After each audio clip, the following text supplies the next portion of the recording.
as this might cause some interruption. As you know from the notification just now, this meeting will be recorded. Prof. Carmel will be speaking for around 40 minutes or so, and then we will leave about 20 minutes for question and answers. And that session, kindly raise your hand first, and we will unmute you. Or we will indicate the name of the person. Then kindly do unmute yourself to proceed with your question. And yeah, we will have around 20 minutes for Q&A. So without wasting any time, today I'd like to invite Prof. Carmel.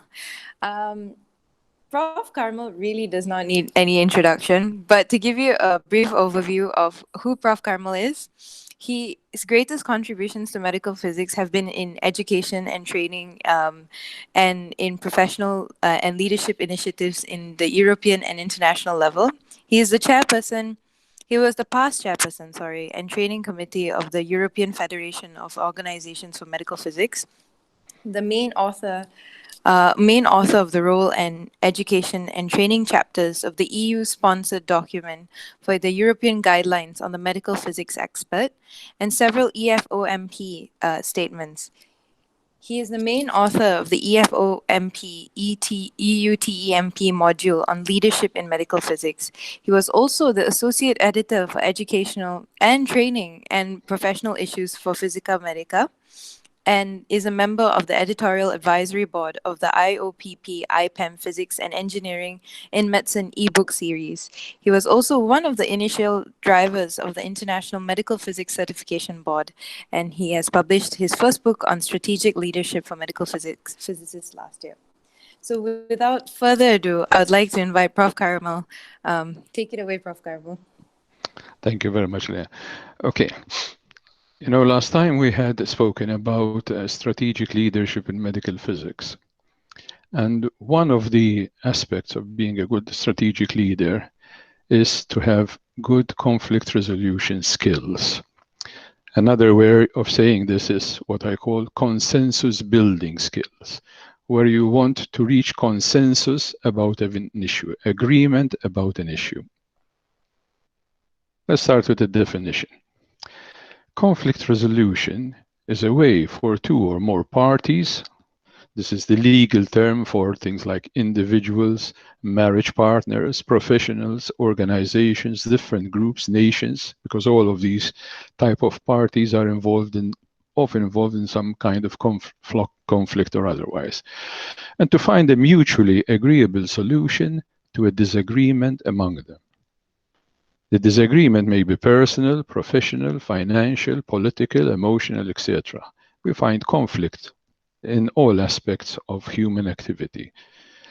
And I'm going to surprise you with the next slide, with something that you will not, might be a shock for some of you. Fundamental principle 1. Disagreement, not agreement, is the natural order of things, as we are all different. This is, people are not inanimate objects. We are not in the realm of physics here, where if we have pieces of iron, they're all the same and they all act the same and they all interact the same. Okay, we are dealing with people. People are biological and psychosocial beings. We differ in our genetic codes. All our genetic codes are different. Our gender, our age, different characters, different upbringing, different parental influence, different generation, different personal histories, psychologies, values, professional and life objectives, level of ambition, level of motivation, level of commitment, perceptions, reactions to stressful situations. We all have our psychological quirks or chips on shoulders. We differ even in our reactions to conflict itself. I think this is very, very crucial to understand and accept that it's disagreement which is the normal, not agreement, okay? Because we are so different. And there's nothing wrong in this. Like we are all different in terms of face. Thank God we all have different faces. Otherwise, we'll all be robots, all the same face, and the world would really be a very boring place to live in. Okay? But we're not just different in face, we're different in everything else. And this affects the amount of conflict or non-conflict that exists in the world. There have been many attempts in the world historically to try to fit many people in one mold, in one model. They have always failed. They have always failed. So effortless natural agreement is very rare because it requires a chance meeting of people of like minds, attitudes, and non-conflicting objectives. It's rare even within the same family. I see my own family. When I was a boy, there's me, two sisters, my father, and my mother. 5 completely different people. We were the same family, the same, living in the same house. My mother and father never divorced or anything, okay? But we were totally 5 different people. I'm totally different from my sisters. Not just in appearance, not so much, but in attitudes, in level of motivation, what I want to do in life, totally different. Totally different from my mother. Perhaps a bit closer to my father, but not too much either. Leaders who expect effortless agreements within their team and between their teams and others will live in a state of perpetual frustration because they are aiming for an ideal which is very, very rarely possible. Such leaders may fail as leaders and in bringing about much needed change. The practical way forward is to learn to deal with disagreement, proactively try to find ways of overcoming it, and very importantly, minimize its negative effects on the parties themselves, patients, and of course, students. Okay, I think this is very important for us to accept, because if we keep on trying to put all our efforts in having some kind of natural agreement, it's a no-win situation. You'll never win. Let's accept that we are different. See the nice things about the fact that we are different, that if there's an issue, we can see it from different perspectives, according to our gender, according to our age, our character. And this will, in fact, make our life richer in the sense we don't see things our way of seeing things only, okay? But we can see issues in many from different points of view. And in my opinion, this is a good thing. It's not a bad thing. It's a good thing. It's only a bad thing when people try to make sure that everybody else fits into their own mold. Then it creates conflict. Conflict resolution is not getting the other party to have the same opinion and attitude as yourself. It is not turning the other party into a copy of your way of thinking. This is very rarely possible, as the differences between us are too big. Moreover, changing the thinking of others is often a very long process, and it is not possible in the time that you have available for conflict resolution. You have a meeting between 5 people, you have 1 hour for that meeting. Do you think you're going to change people in 1 hour? It doesn't happen. So conflict resolution is coming to the best mutually acceptable agreement on a way forward at the given point in time and given the time available for the consensus building process. Try to find the best mutually acceptable agreement. This is conflict resolution. It's not bringing about peace in the world, okay, or peace in your department. It's trying to find an acceptable way that we can move forward. Note that it may not be the only or best way forward, as there is often more than one way forward, but insufficient time to achieve better agreements. You have 1 hour. Let's get the best agreement in 1 hour. So conflict resolution is actually equal to agreement negotiation. We are around the table. What is the best agreement that we can negotiate in this 1 hour?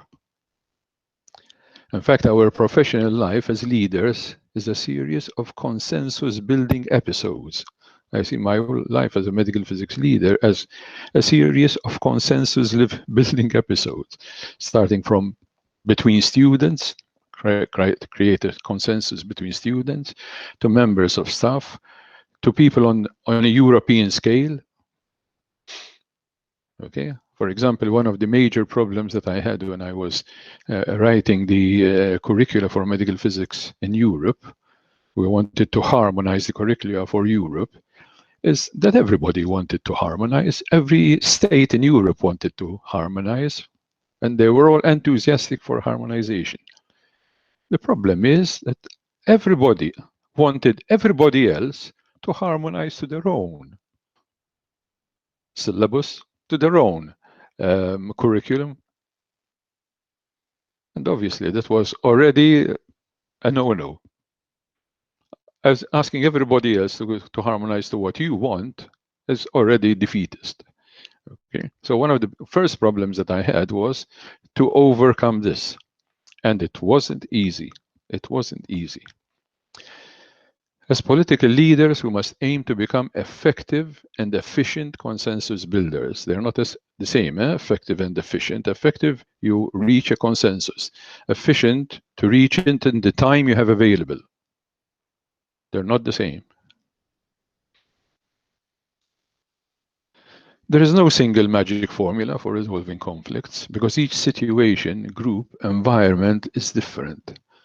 If you have a situation in Malta, it can be solved in one way with a certain group and another way in another group, even with the same situation. But you go to Brazil or to Italy or to Germany, you have to change a different way, the way to try to find the resolution of the conflict. The environment makes a difference. Even the political environment, sometimes not just the political environment within the hospital, but even outside the hospital, the politics with a big P affects people. And sometimes you reach an agreement quickly and you say, how come we spent so many hours on this last year and we couldn't reach an agreement?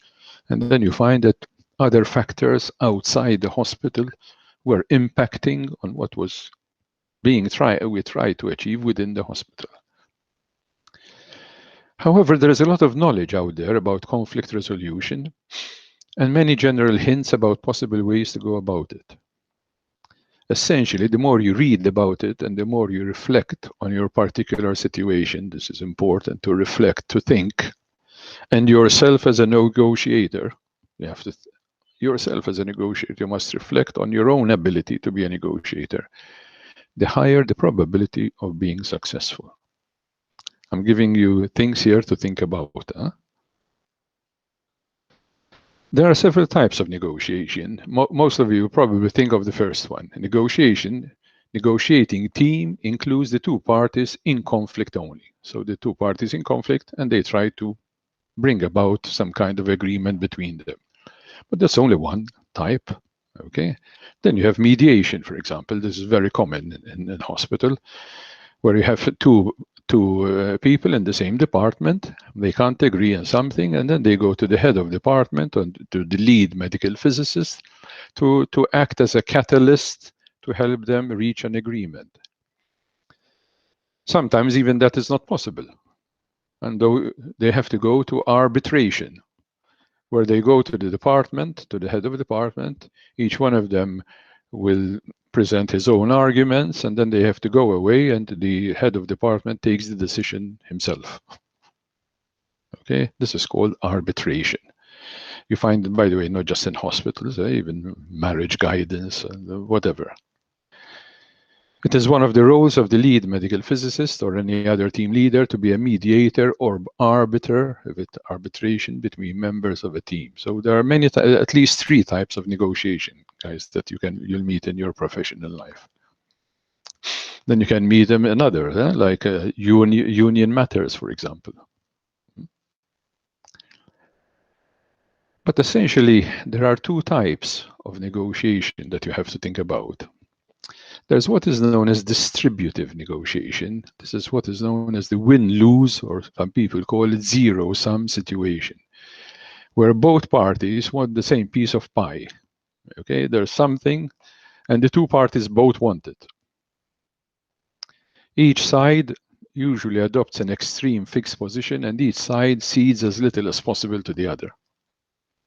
Okay, this is the most difficult type of negotiation, because it's practically almost a failure before it has even started.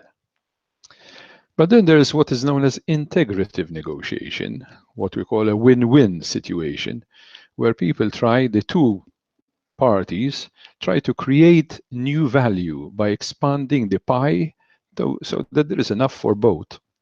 So if there's only this amount and we try to divide this between us, we're going to end up fighting. Can we expand this? Okay, so that there is more for everybody, and perhaps something that I lose from one side, I can gain from another. So we can compensate for a loss by gaining other benefits.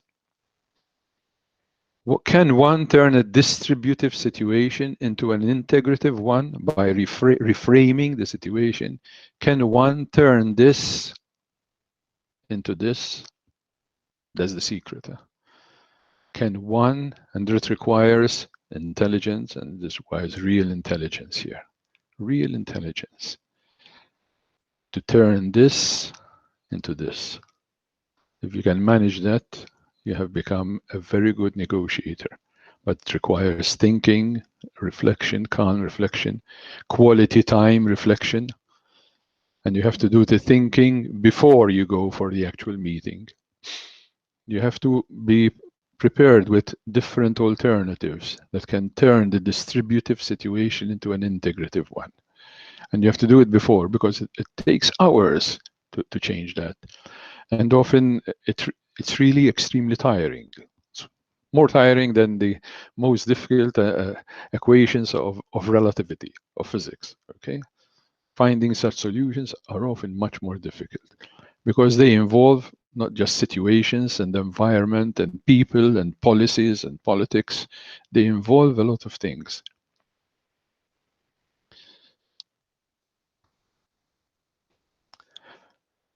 Productive negotiation. Let's look at the best ways, in my opinion, the best ways of looking at negotiation in a productive manner. First of all, consider negotiation as shared problem solving. Speak of a single negotiating team made up of individuals from both sides and perhaps third parties as catalyst arbiters. It's not a football game. Don't consider them as two teams, which are one is trying to win over the other. Try to change it as the two teams together are integrated into a single team to solve a problem. If we look at, try to think of it, how much easier it would be if both football teams, okay, join together and try to score a goal, okay, because there's no opposition. It's easier to score goals when both teams are working toward the same goal. If the two teams are working in opposite directions, it's much more difficult. That's why often we speak of a negotiating team, not negotiating teams, but a negotiating team. Try to create a single team and make the issue the center, the problem that that whole team needs to address.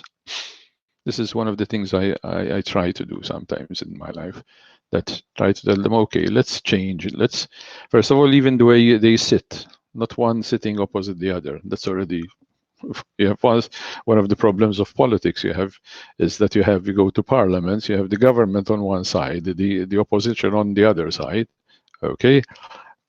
And that's one of the most inefficient ways of producing any agreement on anything.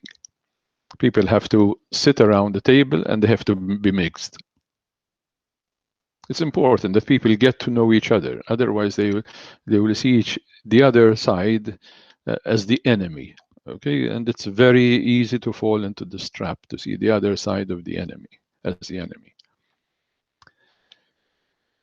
Pre-agree on core values that would guide the negotiation process.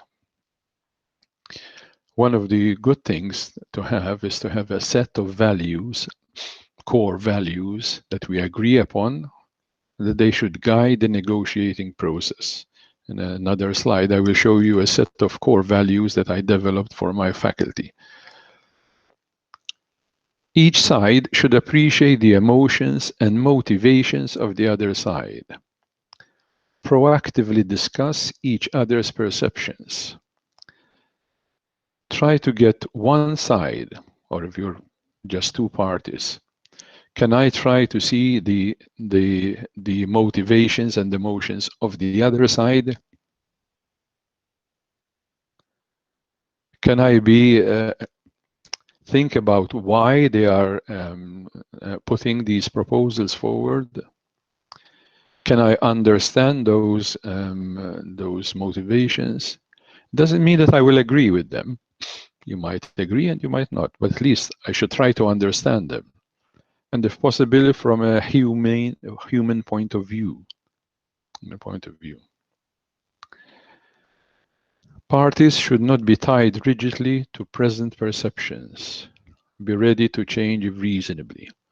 One of the big problems of negotiation is when people are entrenched in their ideas, in their perceptions, they are entrenched, and they are not capable of moving out of those entrenched ideas. They might not be able to move out of their ideas for many things. For some people, it's a psychological thing. There are people who, in my opinion, find it extremely difficult to change their perception, their view of things. It's how their mind is wired, how their brain is wired. Then there are others who are capable of moving quickly from here and there. There are others who have too many chips on their shoulders, for example, that will not allow them to actually change their ideas. They are too much concerned, for example, of being seen as heroes, for example, to their colleagues, or of being seen as tough. They are so bound to this perception of themselves, or of this model of themselves that they would like to present to the world, or to sell to the world, actually, in a way, to sell to the world, that they tie themselves in a rigid framework, put themselves in a rigid framework, which makes them prisoners of themselves. They become prisoners of their own perceptions. They are not free to be able to change their perceptions. Good communication and listening skills. These are super important. One of the big problems that we have in this world is absence of communication. I say something, in my mind, I think that I'm stating this thing, and I'm actually saying something which is slightly different. Or even if I'm saying what I think is in my mind, the other person on the other side is not understanding the same thing that I have in my mind. Sometimes this is even worse when it comes to international teams. International teams. I have found it a lot on the European scale, because in Europe, we have many languages. Okay, and a word which is, for example, normal in one language will be slightly offensive in another. Huh? We need good listening skills. We need to be able to listen to what others are saying, not what we think they are saying, what we think is behind whatever they're saying, but actually listen to what they have said. Have we actually heard what they have said, or were we thinking of something else as they were saying it, and we only took part of the message? We only received parts of the message. When you come to speak for a purpose. Before you have decided to say something. Is it just for showing your opinion? Or what do you exactly mean to achieve by stating what you are going to state? What do you mean to achieve by it? Just to state your opinion? Hey, this is what I think. What do you mean to achieve? Is it trying to bring the other side towards your point of view? Is it just stating it, take it or leave it? So you're showing sort of determination in that solid, hard determination, take it or leave it situation, which means that you are degrading the negotiating process automatically. Do you want to degrade the negotiating process? Because there are people who want to degrade the negotiating process purposely.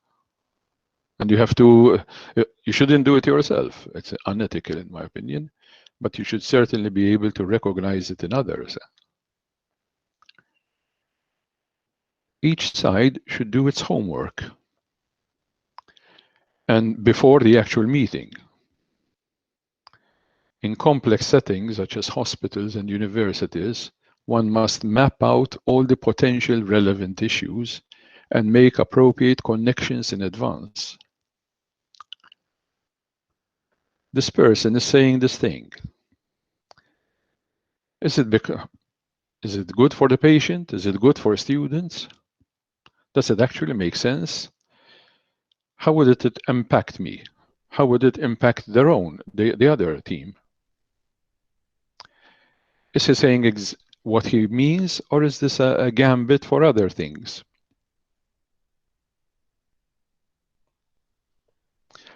If what he's saying is actually what he means, and you think there's something wrong in it, why is he saying it? Is it some special interest for himself, egoism? Is it because of knowing him or her own biography, her own history?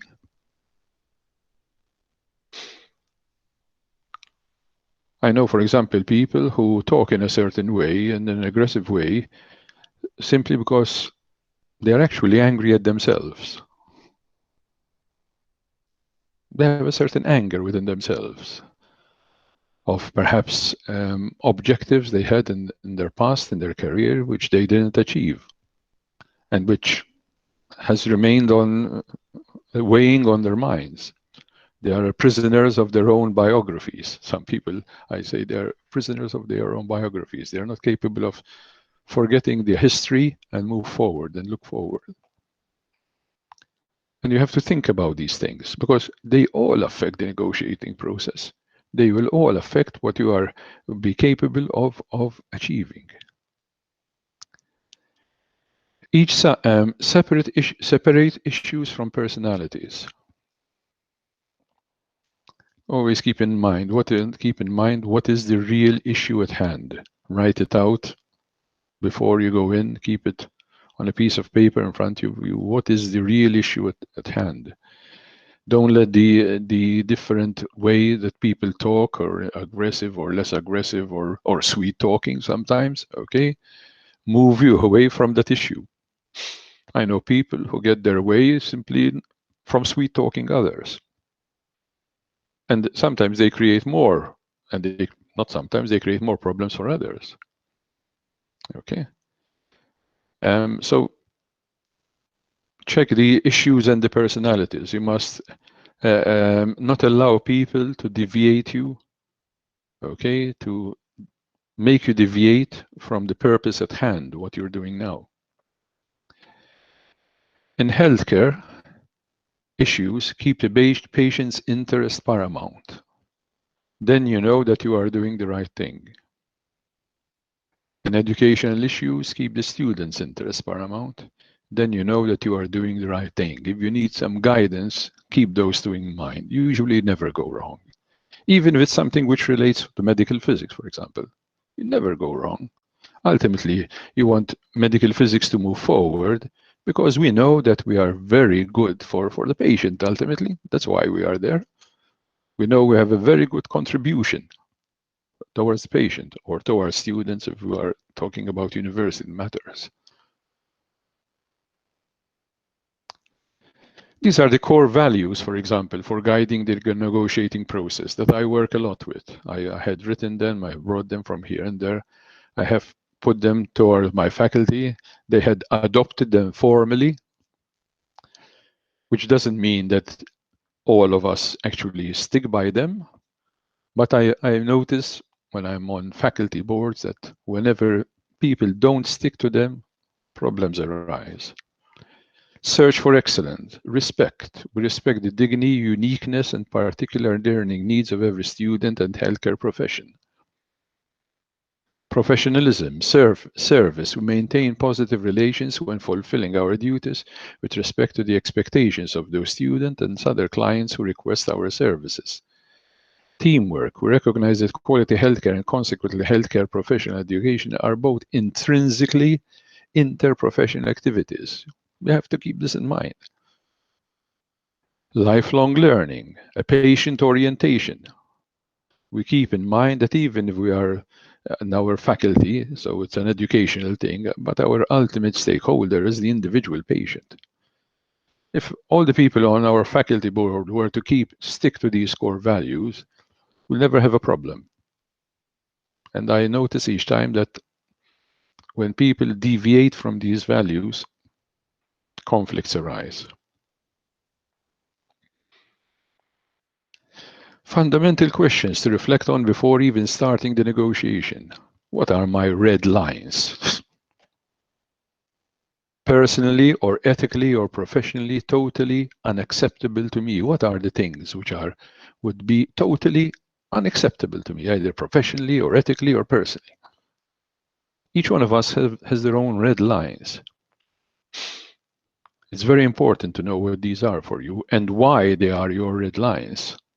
And they are really worth being red lines. Don't put red lines just to have red lines. Have a list of 10 red lines. The lower the number of red lines you have, the better a negotiator you'll be. But you still need to have some red lines, because some things are ethically unacceptable. If somebody is suggesting something which will actually be of detriment to patients, for me, that's a red line. I will never accept it.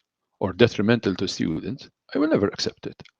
So these two here, for me, are red lines. I've even put them in red there without knowing.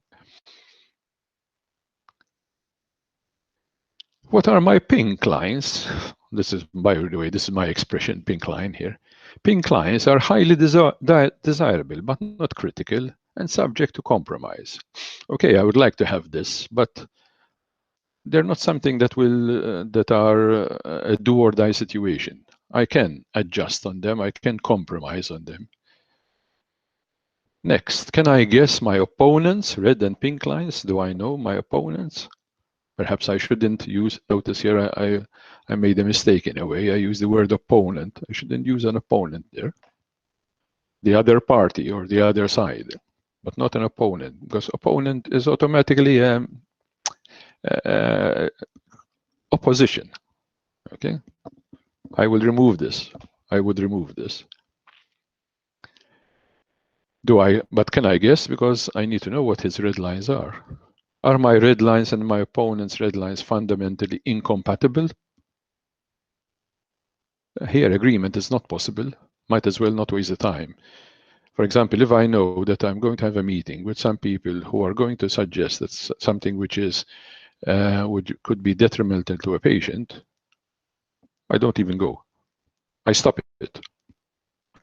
And if there are several people meeting, and therefore, then I'll go to make sure that as much as possible it doesn't happen. But if it's between me and another only, I won't go. I tell him, sorry, this is detrimental to the patient, so I'm not interested in this. It's a red line. Is at least partial agreement possible?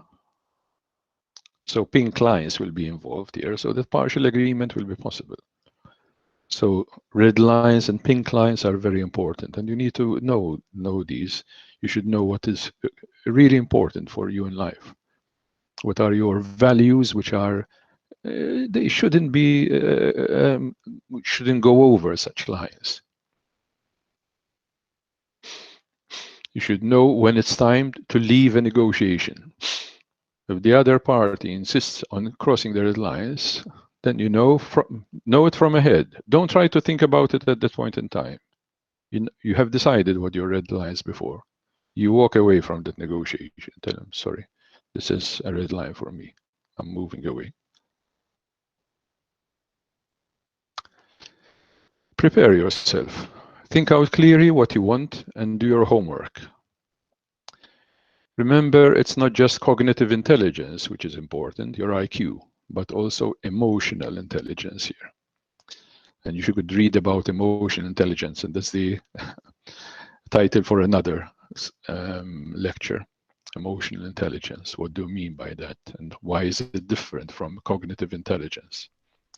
Just because you're not a good physicist or mathematician or a good radiologist doesn't make you that doesn't mean you have good emotional intelligence.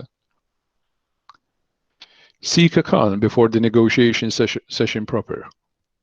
Before going, don't keep on working till the last minute and then go. So your adrenaline level is way high, and then you go to the negotiation session. You're going into the negotiation session in an excited state. What is the probability of calm thinking? If you go like that, it will be easier for people to provoke you and for you to show anger. And if you do that, you've lost it. Remember, negotiation is part problem solving, part controlling the egoistic tendencies of others and sometimes your own, part a game, a part a lottery. It's also a part a game, part luck, a negotiation. It's not a physics equation, this. If you're part of a team, make sure you agree between you on the issues before facing the other side. Avoid taking difficult people with you. You need help, not additional problem. So if you know that one of your team members is a difficult person, don't take him with you. He will create more problems. You'll have something else on your mind. If any third party catalyst arbiter present, make sure you know his approach and attitude. If there's going to be a catalyst arbiter, I have chosen him. Before I choose him, I want to know his approach to things and his attitude to things. Otherwise, I will not agree. I want to make sure that he's a fair person and sufficiently intelligent and fair. Determine what are your red pink lines before you go to the meeting. Don't disclose your red pink lines early in your negotiations because others will jump on it and then try to push you even lower than that. Ask discrete questions to assess the red and pink lines of the other side and use this knowledge. If you know that something is a red line for them, it's no use trying to go over that red line because that's one way of destroying the negotiations. What will you do if the other party shows bad faith and only pretends to negotiate? Some people pretend to negotiate. They know your red lines and they, on purpose, they try to go beyond your red lines. How will you solve it? Just simply walking up and moving out? You have to be able to stop that negotiation in an intelligent way. And in a way which shows that the other party is trying to cross your red lines, repeatedly trying to cross your red lines so that the negotiations fail. These are all things, notice, that you have to think about. What type of negotiator are you? How much are you between pro-self versus pro-social?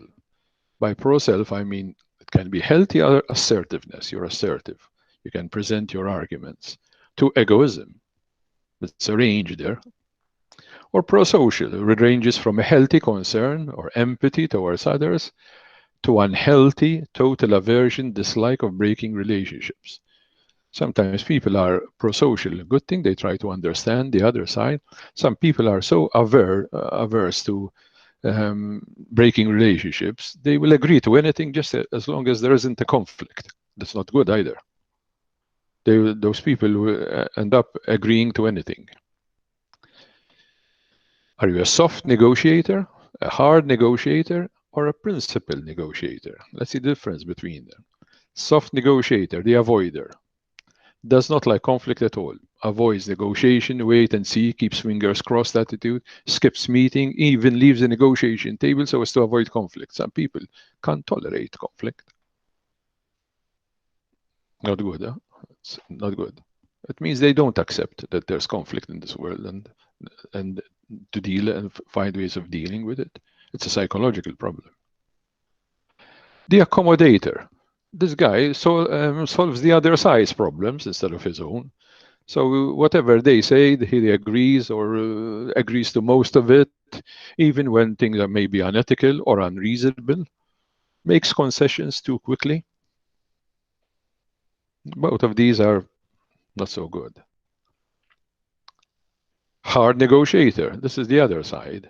Competitor, tries to force others to accept their views, bullying tactics, neglects importance of relationships, challenges continuously, accuses, complains, intimidates, sets preconditions.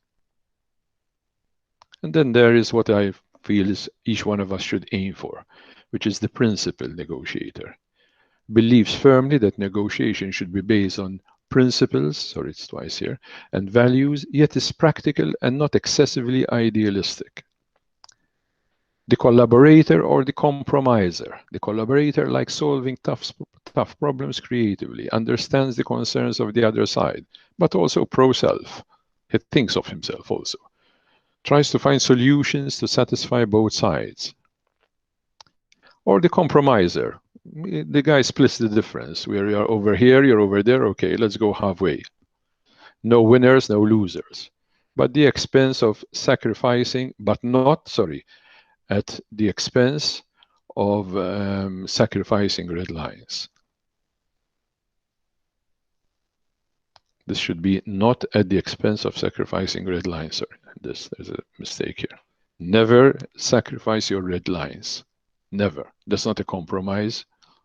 That's a defeat. And if they are unethical things, they are unethical, not just a defeat, they are unethical.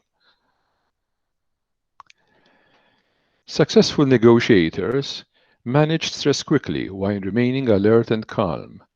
Control own emotions and behavior, except when these may lead to productive negotiation. Pay attention to the feelings being expressed as well as the spoken words of others.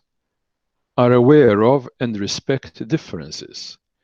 Take care of the tone of voice they use and the body language they project. Do you use an aggressive or a body language, a voice or a body language which is aggressive?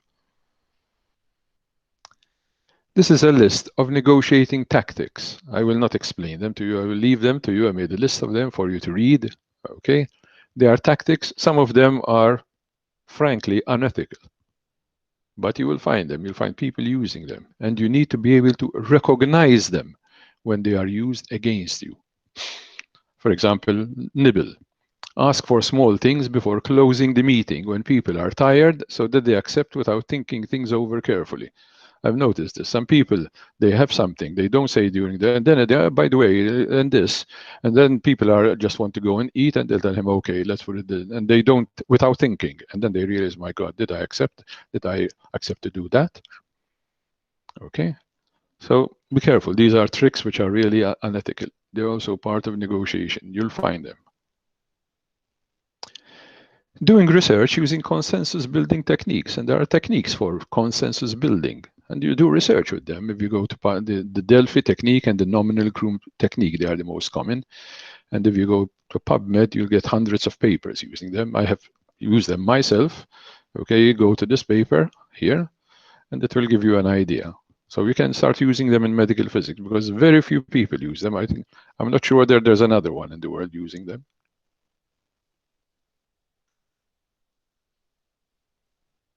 Make a SWOT analysis for yourself, guys. We're reaching the end here. Make an evaluation of yourself as a negotiator. Develop a vision of yourself in terms of negotiating ability. Make personal re-education plan for yourself. Do you need to change yourself to become a better negotiator? We have seen a lot of things. How do I fare in those things that we have mentioned?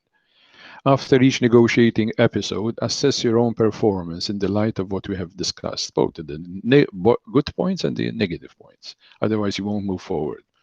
Slowly but surely, you will get there. Never expect quick results. It simply does not happen. You'll become a good negotiator with time. Absence of agreement, which will happen. There's no way about it. But here, it shouldn't lead to resentment, antagonism, and disrespect. We should respectively agree to disagree, and in that case, either just leave it at that with each party doing its own thing, or ask for mediation or arbitration. Last point here, antagonism should always be avoided, but we do sometimes meet people, fortunately not so many, whose level of egoism is beyond acceptable, and which, if not stood up to, would lead to safety issues for patients or students. In such cases, confrontation becomes an ethical obligation. Then you're obliged to be confrontational in such cases. Some people has to stand up to these people. Remember this, which I've shown this to you once. When you meet this kind of people, you have to face them. You can't be everybody will be happy. What would you do? Okay, in life, and this is, I think, a very important quote of Steve Jobs to keep in mind. Sometimes, as a leader, there are many good things. As a leader, sometimes you have to stand up to certain type of people, even in negotiating, even in conflict resolution, because sometimes there is no resolution when there are red lines which are being crossed. And this is the book that I had published.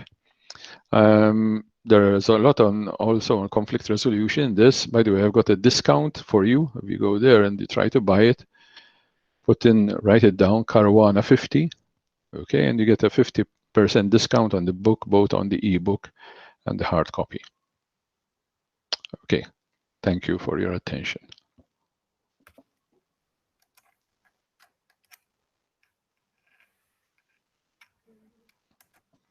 Okay. Sorry, I went a bit beyond that, but we started a bit late. Thank you, Prof. Caruana. Now I'll open the questions to the floor. I'm sure there's quite a few questions. So, ladies and gentlemen, feel free to ask. Raise your hands, and myself and Johanna will scroll up and down to see who has questions, and we will proceed to unmute you, or you can unmute yourself. Does anyone have any questions? I can see Renato there. Hello, Renato. From Italy, Renato Padovani. Hello, Carmel. It's nice. Hello. Nice How are you? Nice. You also. So for the moment, we'll give an opportunity for the questions for the young people. Renato has been with me in many things on the European scale. Any questions, guys? I know it's a difficult presentation for you, something which difficult in a sense, it requires a lot of thinking.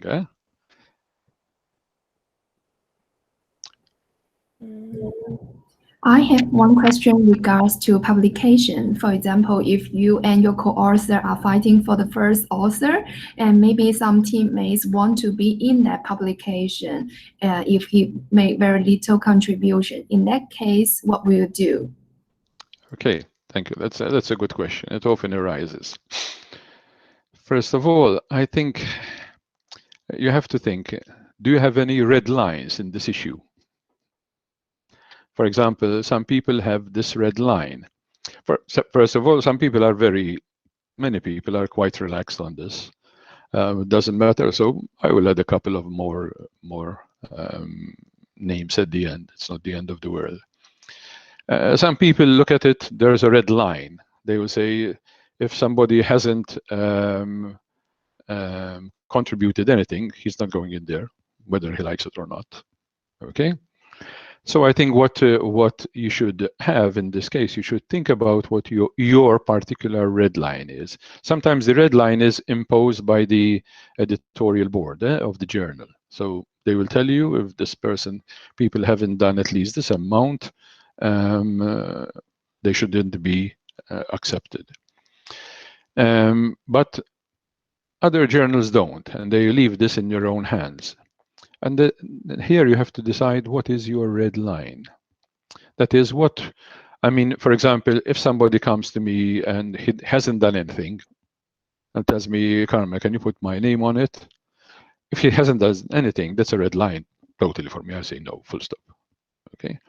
But if I have sent, for example, but if sometimes I do something on a European scale, for example, and I send it to 20 people, okay, and or 10 people, say, because 20 is, I try not to have 20s these days, never, even it's a European thing, even a policy statement, but say limit myself to 10, but not always possible because it depends on, sometimes you need one from each country in Europe. But if from those people, I expect that each one of them at least reads it and makes some comments. For some people, it could be, Carmel, I like this a lot. I don't think there's anything I can add to it. Okay, and for me, that's also a valid comment in the sense that, okay, I have somebody who agrees with what, so the level of confidence I have in what I have written increases. I mean, you might tell me there could be people that tell you that without even reading it, and that is also possible. But that is something which I can't really tell. I mean, so I can't assume that people have bad faith if they. I mean, you can't assume that people are. If a person has said that to me, then I will accept his. If experience then shows in time that that person does this repeatedly without ever producing anything, and then it's something else. Okay, so this is the way to look at it. But think about your red line on this. What is your red line? Okay, is that okay for you? Yes, thank you. Thank you. Bye, Chan. Yes, next. There's a question in the chat by Prof. David Young. He says, I would like to know some of your stories in your professional role. What was the most challenging negotiating conflict resolution event you encountered? What was at stake? And how did you deploy your strategies? Sorry.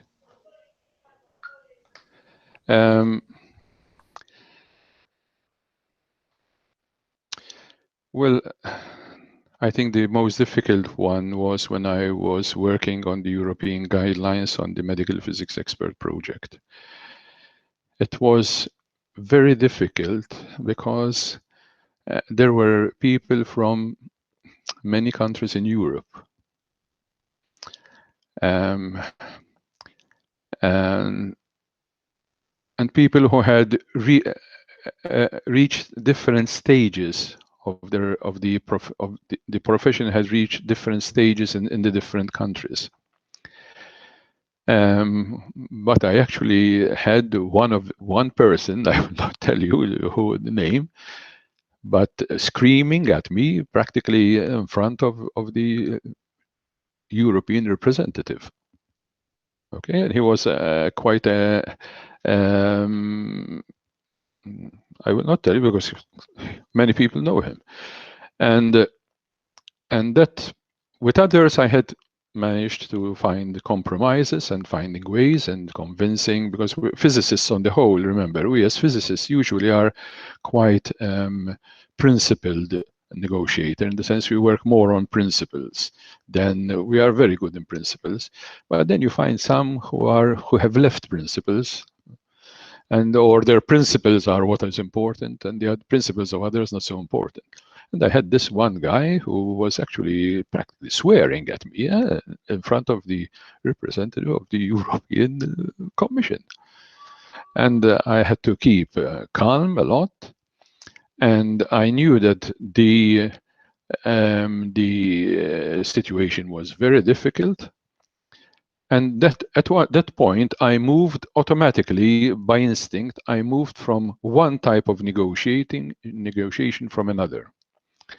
I moved from a one-to-one type of negotiation to an arbiter situation. And I asked the representative of the European Commission, who I knew was a fair person, I told him, look, we can never agree on this. For me, it's never agreeable that 20 countries succumb to the wishes of one or two. It's not acceptable, no matter how good those one or two can be. And I asked him specifically, please, I leave this decision in your hands. I showed him what was the situation, and I left it in his hand. And thankfully, he took my view of things. But notice I solved it by moving from one type of negotiation to another. That's why it's important to know the three of them: negotiate and normal negotiating, having a catalyst then, or an arbiter. Take the decision yourself. Okay, because I knew that if I chose a catalyst, for example, another person from Europe to take a decision, then that other person who was creating problem will take it out on him. But I knew that if I go to the representative of the European Commission, it would be very difficult for him to go against him.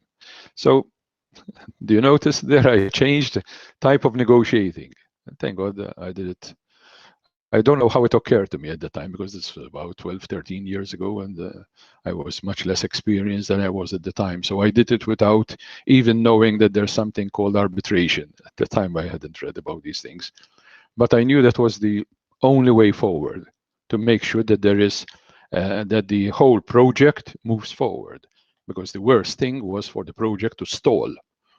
We want to put out a syllabus for Europe, this to harmonize the education training of medical physicists on a European scale. That was super important for the unity of the profession, for people to be able to cross borders and be recognized.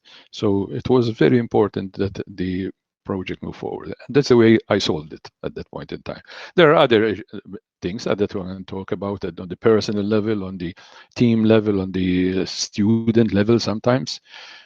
And sometimes I have to do it as arbiter between students or between members of staff who are ex-students of mine who still look up to me. Sometimes they embarrass me because they are 32 or 33 and they still call me sir or prof or something like that, and I tell them you are professionals now. It's a first name basis, and sometimes they come to me and I do these things or give them hints how to solve it.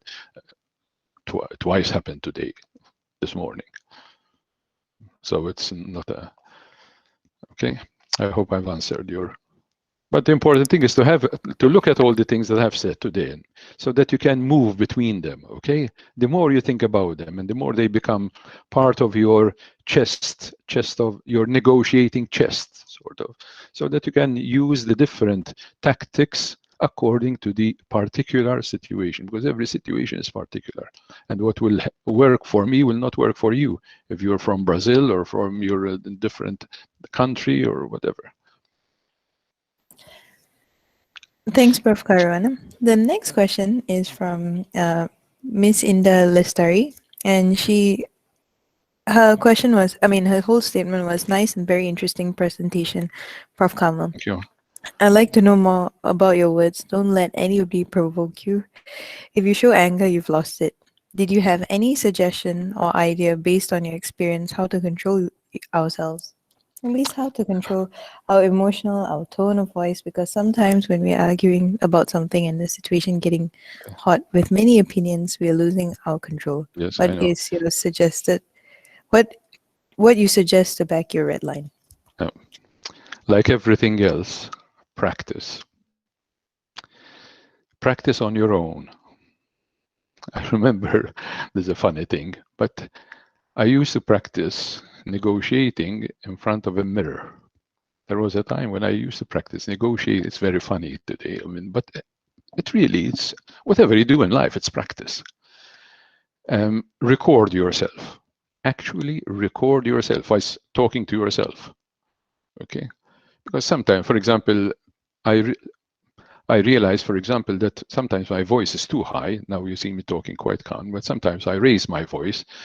Sometimes I have arguments with my own partner on this, my own wife, in the sense that I wasn't realizing, for example, that my hearing, I'm getting older now, and my hearing was getting less and less. I mean, probably the effect of too much hard rock when I was your age, guys. And I was speaking louder and louder. And it was, and for her, it sounded offensive and not letting her concentrate. Okay, so notice sometimes it's important to record ourselves, and we have to see ourselves and hear ourselves as others hear us and see us. And so this is the way, just practice. And remember other things. If you know that you have an important negotiation, say in 2 hours time, stop your work in those 2 hours. Stop your work. For example, today, even before this talk, I stopped 1 hour before. 1 hour before, I stopped. I moved about. I have a whole list to do, but I stopped. Whatever it is, you stop. You can't go into negotiating so worked up and 10 problems in your mind, because then it's more difficult to keep calm. Okay, so this is important. If you find, for example, that there's a day where you, suppose you have a negotiating on a certain day, don't put 10 other things on that day, on your timetable in that day. It's another way of destroying the situation. If you know there's an important negotiating on a particular day, if possible, clear the day. Clear the day. The day before, have a good night's sleep. If you stay till late and you wake up in the morning tired before you go to work, you're already on edge. You're making it impossible for yourself to keep calm. So these are the ways to things, and always work on yourself. I mean, also keep in mind the principles that I mentioned in the first part of the lecture. Don't think in ideal terms. Don't think in ways that of saying that of some kind of ideal thing where why shouldn't we live in harmony and peaceful? Life isn't like that. We are too different. Everybody's different. So you should go. You should go with the attitude. Okay, there's going to be differences. Okay, how am I going to tackle the differences? Not I go, fingers crossed, I hope everything will be okay, because if there's a problem, I don't know how to face it. You have to say, okay, if this and this and this comes up, how will I face it? This is like an examination. I mean, you know that, before exam, you say, if this problem comes out of this problem, how will I tackle it? You can't take those decisions in the examination, on the examination day itself. You have to take these decisions when you're calm and before. You can't go into even, for example, if you go to a negotiating session with knowing your red lines well, you will not be on edge. There are actually books which promote this. You will not be on edge, because you'll become on edge when people are bashing or are trying to chip on your red lines. You must know your red lines ahead and say, look, if they cross my red lines and they keep on, then I'm stopping the negotiating. So that you don't have to think about it during the session itself. You know where you're going to go. If there are red lines, they are trying to cross your red lines, you know you're going to stop. Calmly, sorry, this is totally unacceptable to me. I'm sorry, but we stop the negotiating, and that's it. And then you decide whether you go to arbitration or whatever. If you know that there are people who can be good arbiters, okay. If there aren't any, then don't. It's better to go our different ways. It's better to go your way than go to an arbiter who is a bad arbiter. Okay, because he will not, instead of helping to bring about a good situation, he will side with one side and the other and increase the friction, not decrease it. So this is the way to do things. By the way, even this is my opinion, eh? Because again, there are no 100% ways of doing these things, but these are more ideas for you. Eh? Listen to this presentation that I've done. I will send the PDF later on to you can have it and check what you can use from it. Okay, and what is acceptable to you and what is acceptable, what start with some of them. Say I will start with these 5 principles and then add more little by little, because you will not learn all those overnight.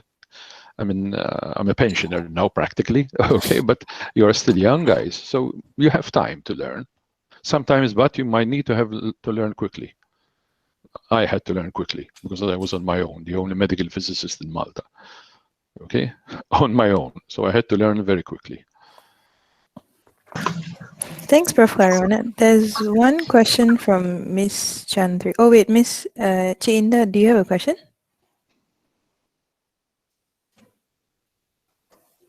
Okay. There's another question from Miss Chan. She's saying, hi, Prof. Carmel. Thanks for your interesting talk. Beyond the initial back and forth of proposals, there are also other things that negotiators can do to enhance their chances of turning the deal in their favor. What could be some helpful tips? Okay. Well, I think I mean, if you go through this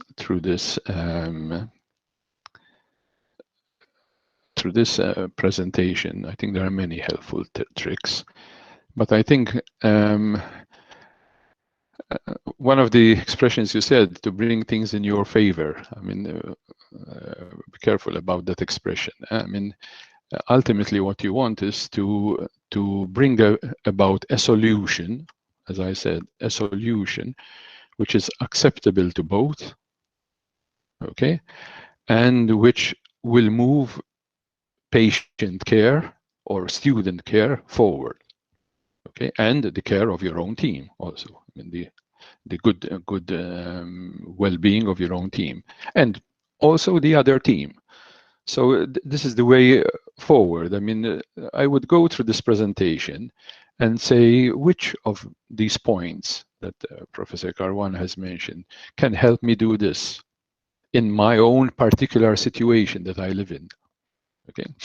For example, some time ago, I had a case study where a person, I mean, this is from the UK, the case study was from the UK.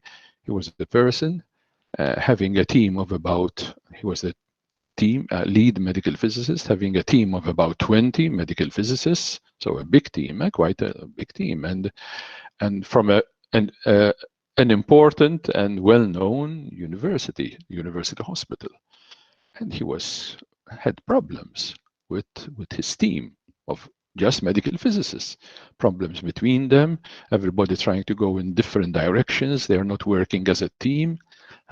Even that is it requires thinking how to bring these people together when some of them don't want to come together, and when in fact there were old animosities, for example, okay, that linger. What are the things, what are the conflicts that are solvable, and what are those that are beyond hope? And that's not, because you never have all the hours in the world, so you start with those which you think can be solved, so, and hope that little by little it spreads to the others. Sometimes it's the way you start things, okay? For example, if you start a negotiation, like saying, oh, that's a nice dress that you're wearing today, for example. Okay, sometimes it makes a difference to people. Then, you know, instead of going directly into the issue at hand, have some bit of conversation first before you. So there are many things that you can use, and there are many books. There are many things on the internet. You don't even have to buy anything practically. So as I said, the more you read about it, the better you become. And from what even if you start with my PowerPoint, you have a whole year there to get used to that and actually use it in practice. Because not just reading the principles there, but actually thinking about them enough and say, okay, I have this issue. Which of these can I use? How can I use them? At what point should I include them? What should I prepare before? What should I prepare during the interaction itself or after? Okay, so this is the way forward. As I said, no magical solutions, guys. This is the way to do it. But one thing, you need to have determination. Ultimately, everything will depend on how determined you are. And by determined, I don't mean that determined to get your own way each time, determined to reach a solution. Determined to reach a solution without crossing your red lines. Without crossing your red lines. But usually there are many pink lines that can be crossed or changed or modified. Okay, but you need determination even to reach a successful conclusion for the negotiation, because sometimes you feel like putting everywhere, okay, let's get out of here, I've had enough. If there'll be points where you feel that, okay, and you must tell yourself, what would I do? What will I do if I feel like doing that? Even that needs training. What will I do when I feel like doing that? Shall I actually do that? Or under which circumstances will I do that? In my opinion, but it's my opinion, I will only do that when red lines are being crossed. When red lines are being crossed, yes, I will do that. But otherwise, for me, everything is negotiable. But not certain red lines, not safety of patients, not safety of students. Those are red lines. Not safety of the profession, okay? Because the profession for me is a way, it's not because it's the profession, because I'm a medical physicist, no, but because I know that my profession is very crucial for patient safety. So for me, downgrading my profession is downgrading automatically patient safety.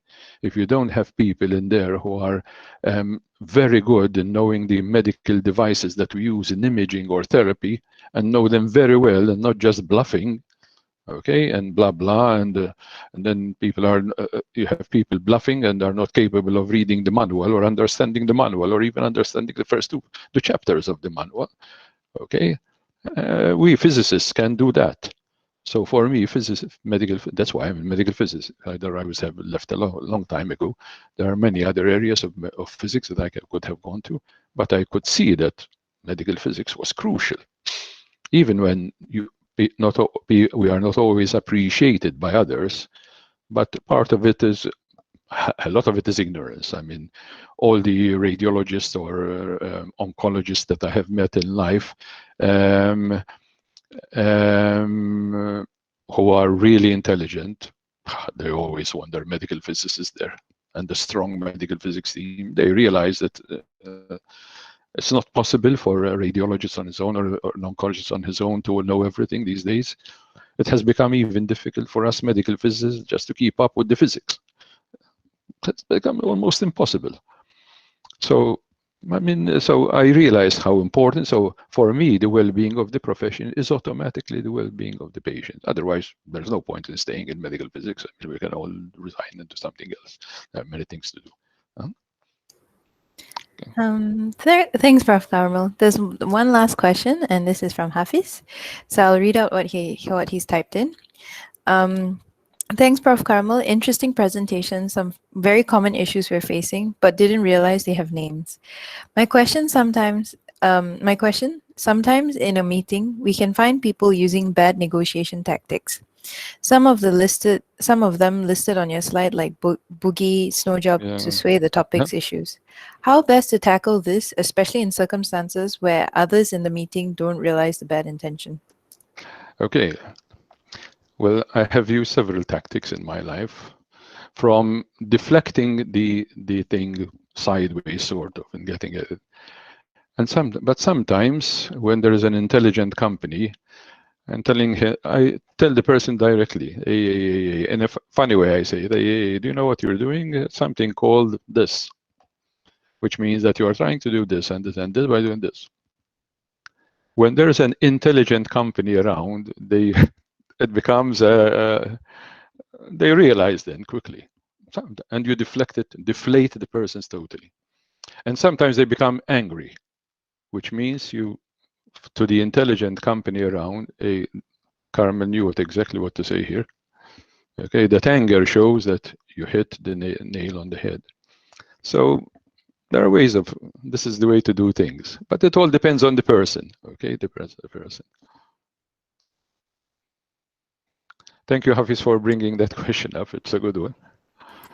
I think that will be the end of the question session for today. But before we go, I know this is a very good topic, and it's also a very interesting topic, which is, I think, close to heart for many of us who work in teams. So I'm going to send the email for the mentoring email address. So ladies and gentlemen, please feel free to email this email address. Or Prof. Carmel, shall I put your email as well on Yes, it? please go ahead. I can't promise that I'll respond immediately, but I will respond. It might take a few days because I'm fortunately very busy, but I will do it. That's a promise. Please put leadership and mentoring group in the email header so that I will know what it is about. So that I know what is, or a question about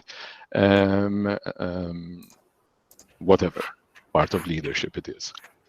So that I will know, because I receive about 100 emails every day, mixed of things. So I need to recognize it immediately. All right. What we can do is then we can send your email to all the participants here, as most of you would have gotten the link via Johanna or myself. So we will send your email as well, and you can contact Prof. Carmel directly. And please be free to send a PowerPoint to everybody concerned so that they will use it, because that's why I'm doing it, so that people use it, not leave it on the.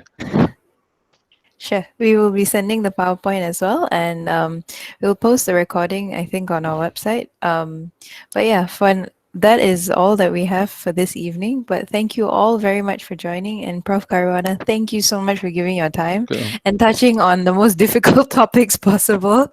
It really, really helps. So thank you very much. Cheers. Bye, everybody. Thank you. Bye. Thank you, everybody. Have a great evening or have a great day wherever you are. Bye. Bye. Yeah.